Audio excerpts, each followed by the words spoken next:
everybody, welcome back. This is Alma coming to you from Long Beach, California. Today is Thursday, September 8th, I believe, of the year 2020, and this is another one of my Stitch With Me's today. I hope that you're all doing well. I hope that my fellow Californians are staying safe and sound, or as safe as they can be in their current situation.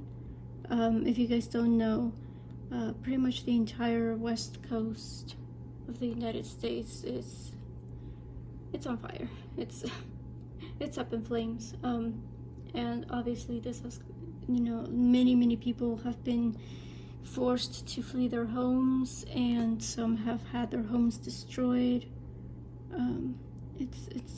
It's never a fun situation, and unfortunately it's something that we've had to deal with pretty much every year, and every year seems to get worse. So I hope that everybody's doing okay.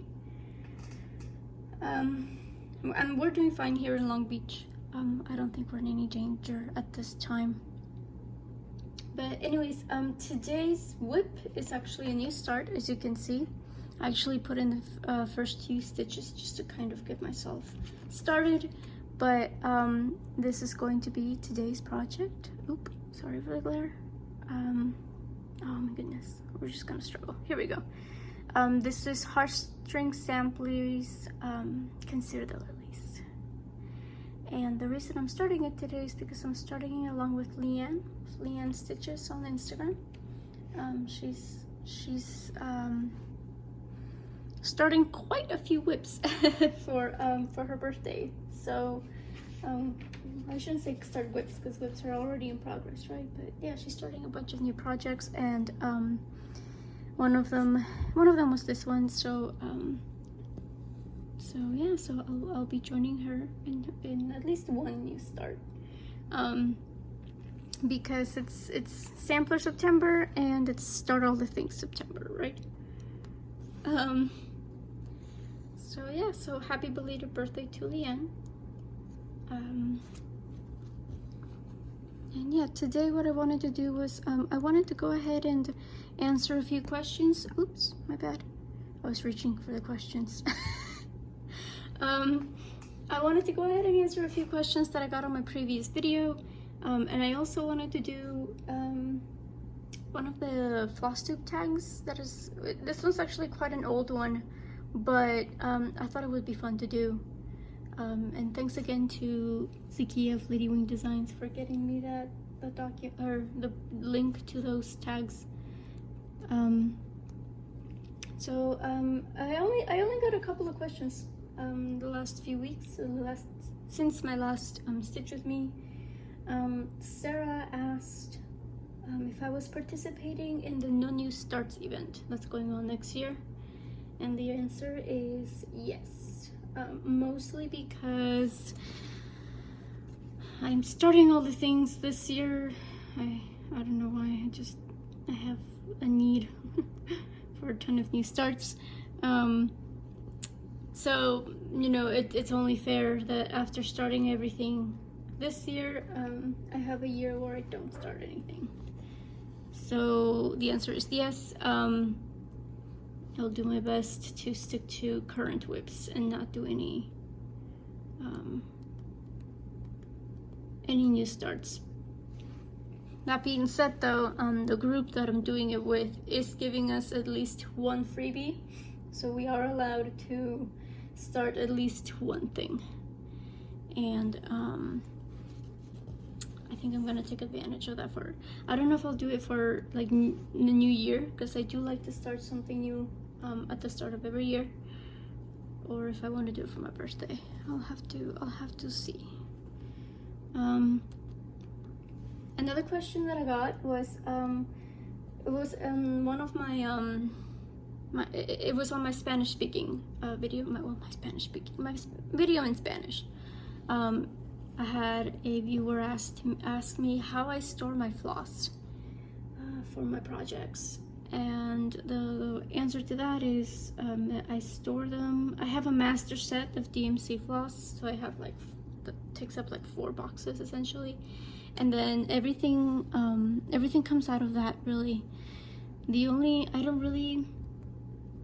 don't really kit up individual projects. The only time I do is when there's more than like 1 skein of floss required, because I am very particular about my dye lots. So if I do see that a project calls for more than 1 skein, I'll go ahead and buy them both at a time.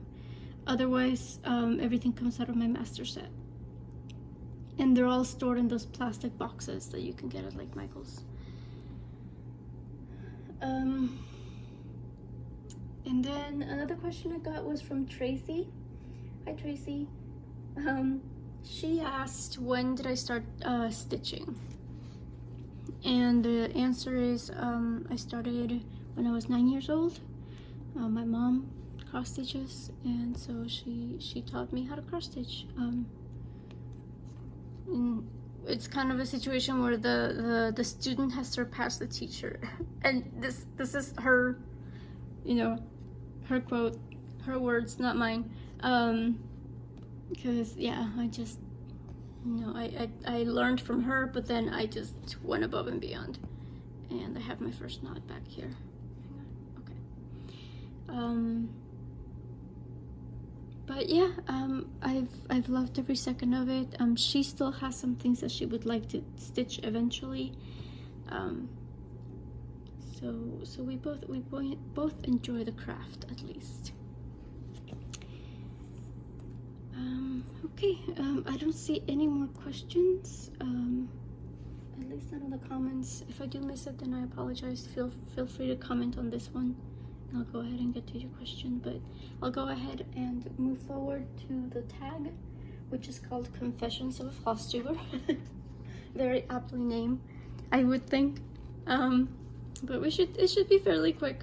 I'll see how quickly I can get through this, so it's not like an incredibly long video as well. But the first question is whether I enjoy stitching just cross stitches only, or if I'm okay with doing specialty stitches. I haven't really done anything that calls for a lot of specialty stitches. I did get, I'm waiting to receive my first Teresa Wensler pattern, which I know that those call for a lot of specialty stitches, so I'm kind of waiting for that to come in the mail. But I'm also okay, you know, the Dimensions Gold collections, and just Dimension kits in general, they tend to call for a lot of specialty stitches, maybe not as complicated as some of the samplers and Teresa Wenslers, but I don't mind those. I didn't mind them when I stitched them. I thought that they were, well, actually I'm gonna go the other way. I didn't mind that they were, oh shoot, put it in the wrong hole. Oh, my bad.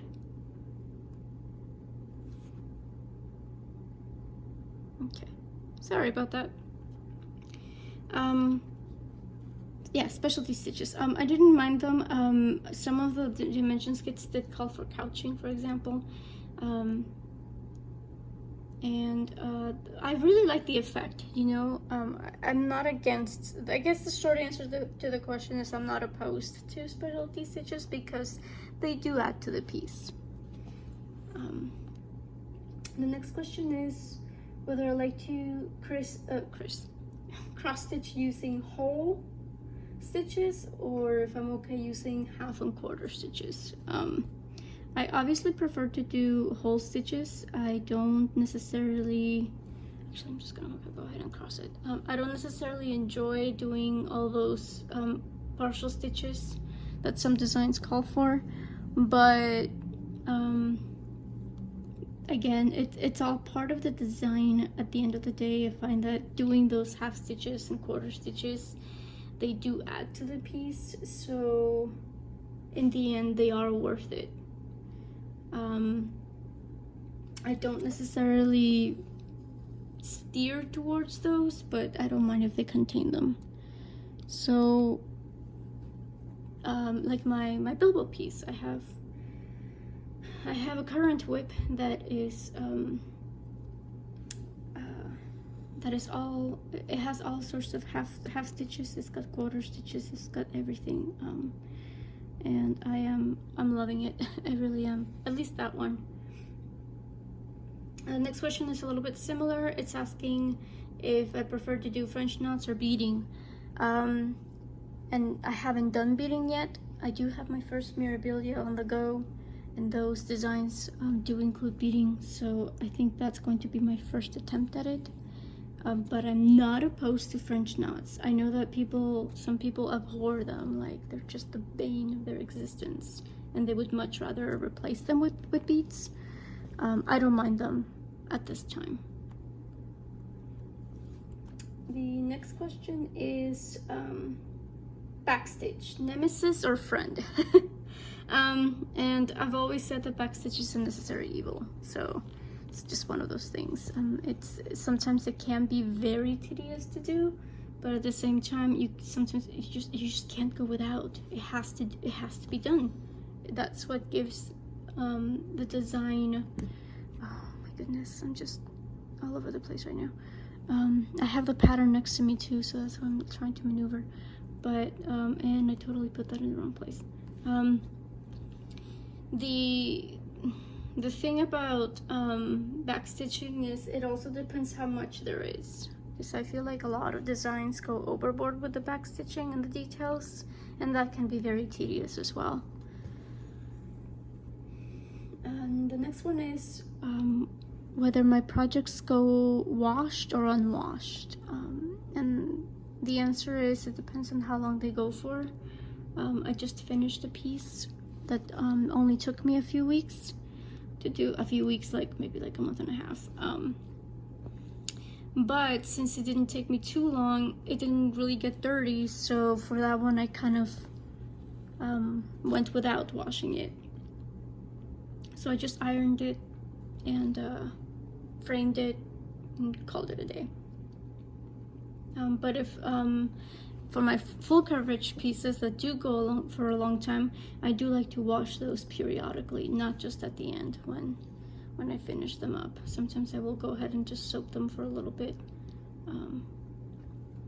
because they do go, you know, you use them for a long time, you take them out, you put them in storage whenever you're not stitching on them. So they, yeah, I feel like it has to be done. And that kind of segues into the next question, which is ironing or not. So the answer is yes. I do iron my pieces, because otherwise I just feel like there's something missing. And you don't, especially for me, like I work with 2 snaps and hoops, especially back when I used to use hoops a lot. They leave creases, you know, they leave marks on the fabric. So for me, it just, yeah, I just can't go without ironing my, I can't go without ironing my pieces. The next question is, do it yourself or do you get it professionally framed? Do you get your projects professionally framed? And the answer is, do it myself. I have never gotten any of my pieces professionally framed. I don't have that kind of money. It's just not in the budget. So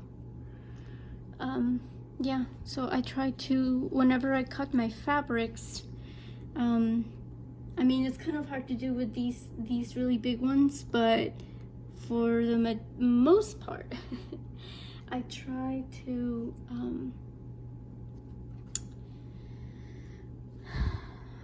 just make sure that I cut them to whatever frame size I'm going to be using for them. So that kind of backfired for me at one point when I started the Bilbo piece. I cut it to size for the frame, but that actually didn't give me very much fabric allowance. So what I should have done is I should have gone up 2 sizes instead of just the 1 size for the frame. Because I think I only have like an inch of border around it, and sometimes it makes me nervous when I stitch on it. But you live and learn, I suppose. Yeah, it's just one of those things. The next question is whether I frame my FFOs or if I finish off my pieces using frames or other methods. And again, the short answer is I pretty much always frame my things. I know there's a lot of really creative people that do amazing finishes, flat folds and pillows and many other things. Becca from Sambry Stitches is amazing, as is Audrey from Witchy Stitcher, Stitchy Witcher, something like that. I'll go ahead and post the link to her FlossTube below. But yeah, they both do amazing finishes, you know, besides just like framing their things, and I've always admired them for it. And I always joke, because Becca and I are good friends, and I always joke around and say that I'm gonna send her my things so she can finish them for me, because I just don't have that kind of talent. The next question is, do I stick to the pattern or do I get creative with it? And the answer is, for the most part, I stick to the pattern. Every now and then I will go ahead and color convert, just like the piece that I just finished, my Rick and Morty piece. The pattern called for using white in some of the sections, and I didn't like it, so instead of using white, I used yellow, and then substituted her yellow with another light green, so that there was no white spots on the background, because I don't know, it didn't particularly look right to me. But for the most part, I do stick to the pattern, especially with full coverage, since that is mostly what I do. You can't really stray too much, I suppose. You kind of have to trust the pattern, follow the pattern, because that's eventually what's going to give you the right texture, the right picture at the end. The next question here is, am I organized, or is there an organized chaos? I would really like to say I'm organized, but it's really just organized chaos over here. Especially since I do film pretty much on a regular basis. It's not, I try to like clean up after myself every time I film, but a few days later I have to get it all back out again. So yeah, again, I would like to say it's organized, but it's not. It's really not. It's organized chaos. Next one is, are my projects planned or are they spontaneous starts? And also, ultimately, lately it's been spontaneous. I will have some planned starts, like, birthday starts and New Year, new start sort of thing. But for the most part, I have been starting things whenever I want. No rhyme. Well, sometimes there's a reason for it, like today's start, for example. But yeah, I pretty much just go with the mojo. It's kind of another reason why I'm curious about the New Starts challenge next year. It's gonna be an effort. But again, I have started a ton of things this year, so I do want to get progress on those. Next one is, am I a process stitcher or a product stitcher? And I'm definitely a process stitcher. Yes, I do like seeing finished products, and ultimately we start things because we want to have them. So I feel like at one point or another everybody becomes a product stitcher. Like when we're really close to finishing it, and we just kind of, I don't know, I always get like a burst of energy, and I just stitch it until I finish it, because at that point it does become about finishing the design, finishing the whip. But for the most part, I am a process stitcher. I just enjoy the process. I enjoy stitching on it. I enjoy learning new things, like with the samplers. This is my first time doing samplers, so this has all been a very interesting experience. Like this one in particular is massive. It's really big, and so I had to tell myself that it's not like full coverage. Like it's not where with full coverage where they give you the dimensions, and that means that you are stitching everything like within those whatever the dimensions give you. I had to remind myself that there's plenty of empty space in there between motifs, so that helped somewhat. The next one is, am I an impulsive or a thoughtful purchaser? And I'm definitely thoughtful. Just, you know, the last year has kind of made me be a thoughtful purchaser. If I do make a purchase, you know, just like with the start. Oh, and I did want to say, I did want to kind of publicly apologize to Leanne about this. I did forget to mention it. She did comment on the video, the last video I made where I mentioned that I was gonna start this for her birthday. She was a little bit concerned because she thought she was like forcing me to start this. So I just wanted to apologize. That was not my intention. I am more than happy to start this. No one twists my arm to start things. I'm usually game. And again, like I as much as even though I'm an impulsive, or not impulsive, but the last one, the spontaneous starts, ultimately I do take into account, like, okay, well, if I start this, then I'm gonna have X amount of whips, so I can only do so much. So it's impulsive, but also not. Like, I do take into consideration my current whip load. The next one is, do you frog all of your mistakes? And the answer is nope.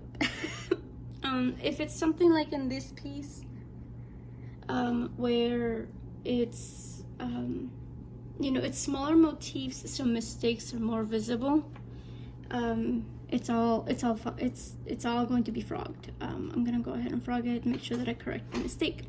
But then with full coverage, sometimes if you make mistakes, they're not that easy to tell. You can kind of fudge it a little bit and it's still okay, unless it's like in a very specific area, like say you're stitching a face. In that situation, then yes, I might go ahead and frog it to make sure I get all the stitches correct so that the face comes out properly. But if we're talking about backgrounds or something like that, then, you know, a single mistake is not it's not gonna be the end of the world. But with these kinds, then yeah, I would definitely frog it, because the mistakes are more easily seen, I suppose. Yeah, that's the word I was looking for. Next question is, have you ever shown your work? And I guess kind of, sort of. I did have an Etsy shop at one point or another. That didn't really pan out. And one of the venues that I tried afterwards was to try selling at this private boutique that was in my hometown, or well, my hometown, when the city I lived in before I moved here to Long Beach. But you know, she would go ahead and display my work to kind of, you know, for the customers to see and purchase. But officially, just like in a gallery or whatever, I haven't.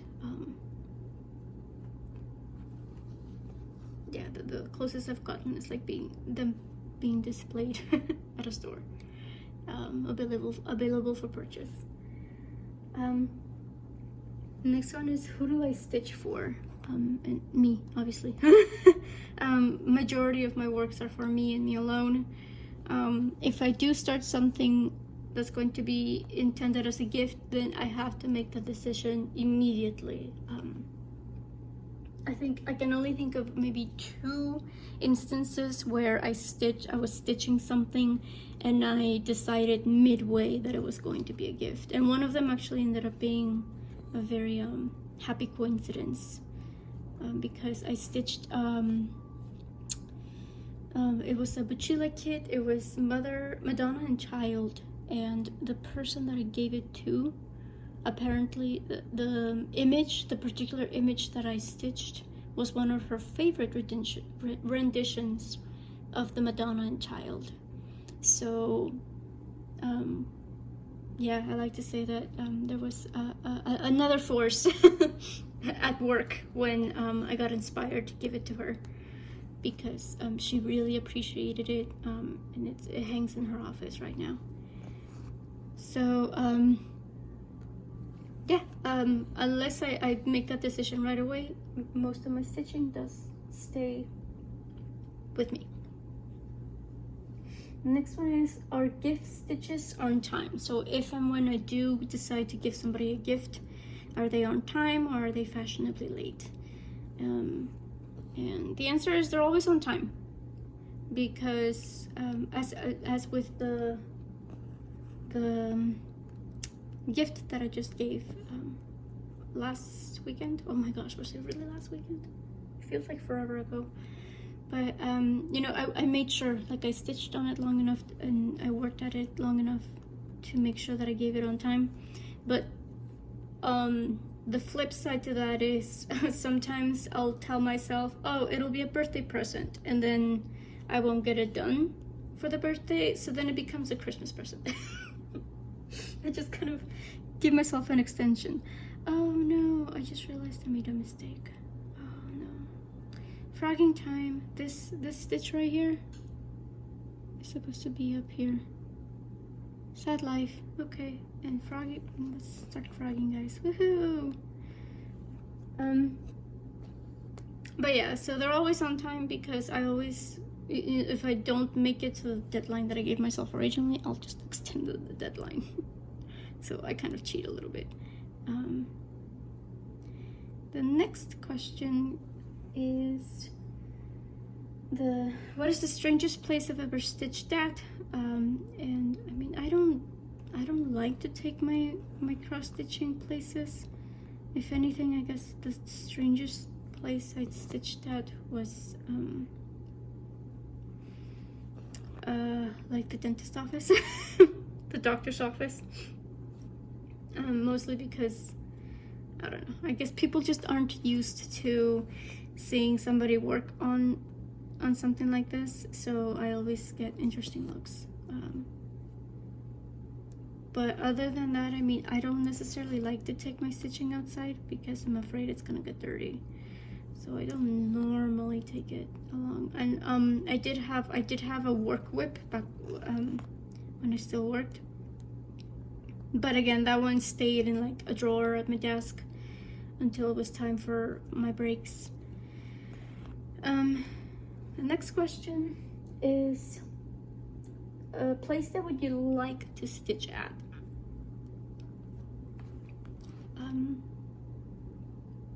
I don't know. Again, I'm not one to really take my stitching out. I did really enjoy taking it to the beach though.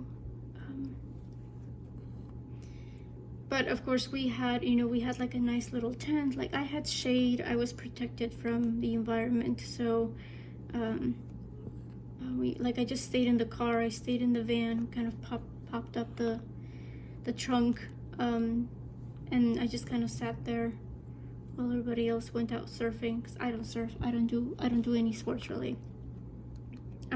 So I was shielded from other things, so I liked stitching at the beach, but that's because I was protected. But again, if I was like completely exposed to the environment, to the elements, then I probably would not have taken it out there.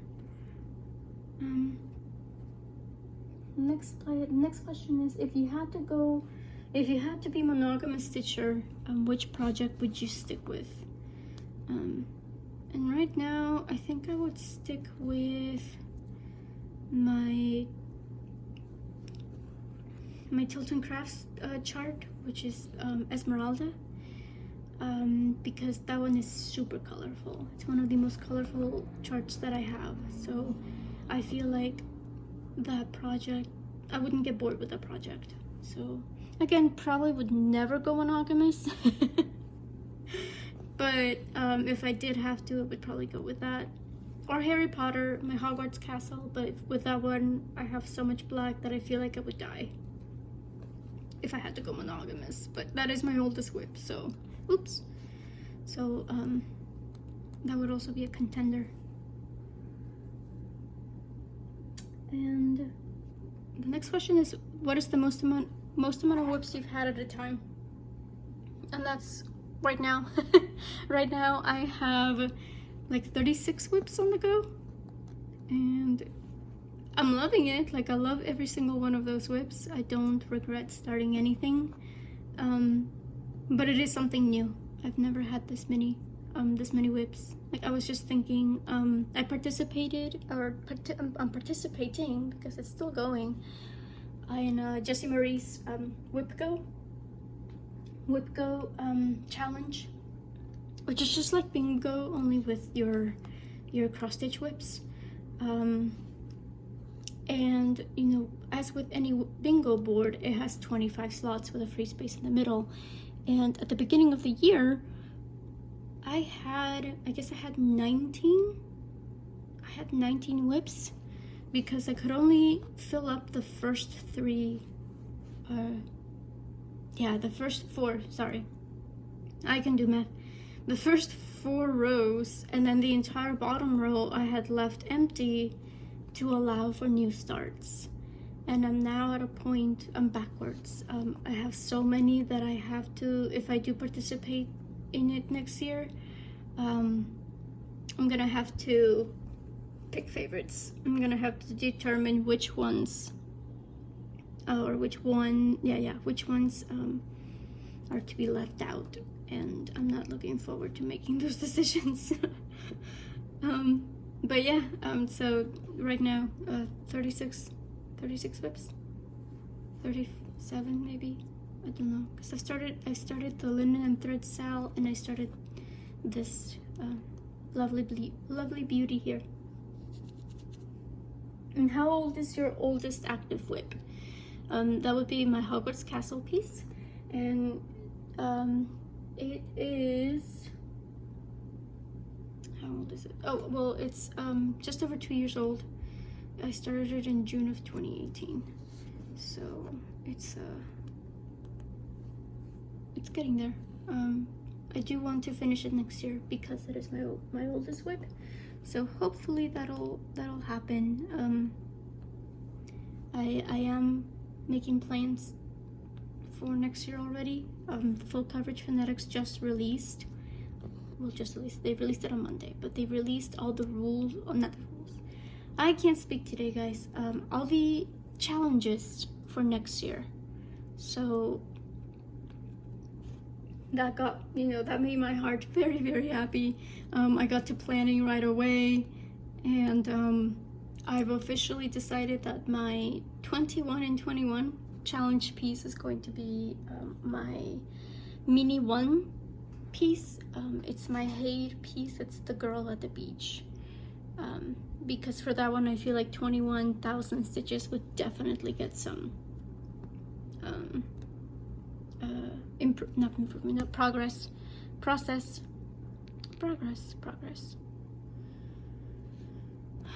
Again, I can't speak, but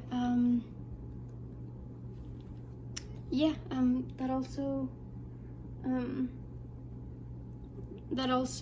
those challenges are also include my Hogwarts castle piece, because I do want to finish it.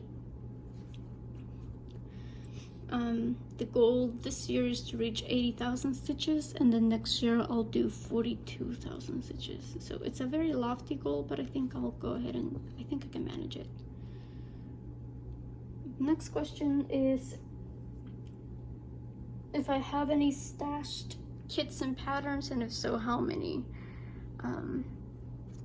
I have maybe 10 kits and patterns that I bought myself that I have in my stash. Because I get most of the time, you know, I've gotten to the point where if, oh, that was not where I wanted to go. If I do buy something, I end up starting it pretty much immediately. So that's why I don't have that many. But I also have, I have like 2 bags full of kits and booklets. Mostly booklets, really, not that many kits, maybe like 1 or 2 kits that I was given by a church friend. I think she had like an aunt, or I think a mother-in-law, something like that. You know, the lady passed away, so she was left with the lady's stash, and she found out that I like to cross stitch, so she gave me everything. And most of those patterns aren't really to my taste, unfortunately. There are a bunch of patterns from like the 80s, and like there's some gems in there. There's some Paula Vaughns. There's a couple of Teresa Wetzlers.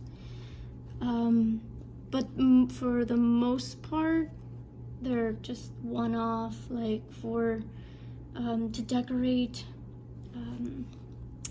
towels and stuff that with initials and things like that. So I have it, but will I ever stitch them? I don't know. Next question. Which designers or designs do you just not get? And the question, I guess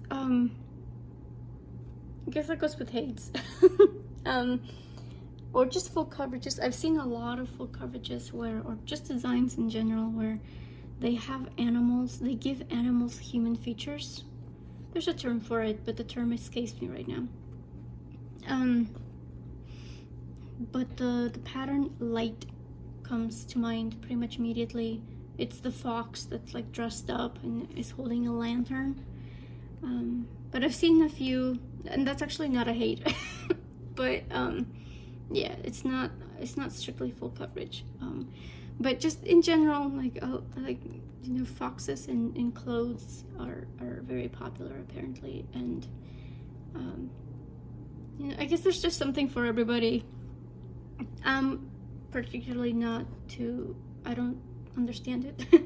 But again, you know, you do you. Everybody kind of does whatever they want. If it makes them happy, then, you know, who am I to stop them? But yeah, just, you know, giving animals human features, not human features, but just, again, just dressing them up in human clothes. That in particular is just, I don't understand it. And then on the flip side, which designs or designers can you not live with? You cannot live without? And I'm gonna have to go back to my Tilton Crafts Daniel Kordick designs. Most of the patterns that I buy from Tilton Crafts are Daniel Kordick designs, and I love it. Again, he makes really, I mean, most of them are based off of Disney, so of course it's gonna be Daniel Kordick, but yeah, I've got like 5 or 6 at this time. So that's definitely one of my favorites, even beyond my hates, because with my hates I do have a little bit of variety. Like I do have a handful of Anna Dittman's artwork, which I guess she could be the runner-up.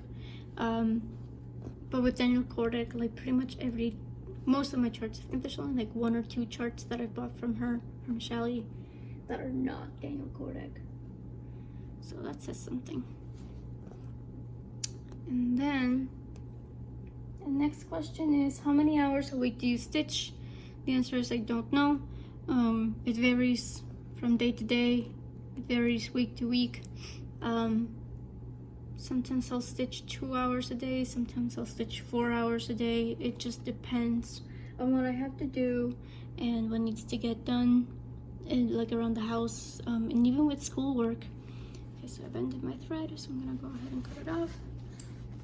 Even with just schoolwork, like that started up, and that's really taken a like my stitching time has really taken a hit because of it, which, you know, of course I'm gonna allow it to happen. It's just one of those things that I have to be responsible about, and I have to really manage my time well, because as it is, this last weekend we went to see the birthday boy to give him his present, and you know, just spend his birthday weekend with him. And we had a really busy weekend, and I ended up not being able to do any schoolwork, and I regret, like, it's not that I regretted it, but you know, I paid for it this week. Like, I had to really catch up. So previously I could stitch however many hours I wanted, but now obviously that kind of changed. And again, I'm not exactly like, yes, I'm a little sad, but it's life. It's, you know, it just had to happen. And yeah, I mean, I'll try to not let it affect my recordings. I'll still try to record as often as I can. That being said, there just might not be too many things to show. Like, instead of showing, you know, 5-6 projects at a time, I might only be able to show 3, and things like that. Okay, last couple of questions. If I were stuck in a desert island and I could only pick 2 of the following, which would I pick? Chocolate, coffee, Mr. Darcy is played by Colin Firth, or my stitching. And sorry, apologies to Mr. Firth, but I would definitely go with coffee and stitching. Like, hands down, no contest whatsoever. I would be most happy with my coffee and my stitching. And the last question is, does your significant other know how much you spend on your craft? And the answer is no. And I don't want him to know.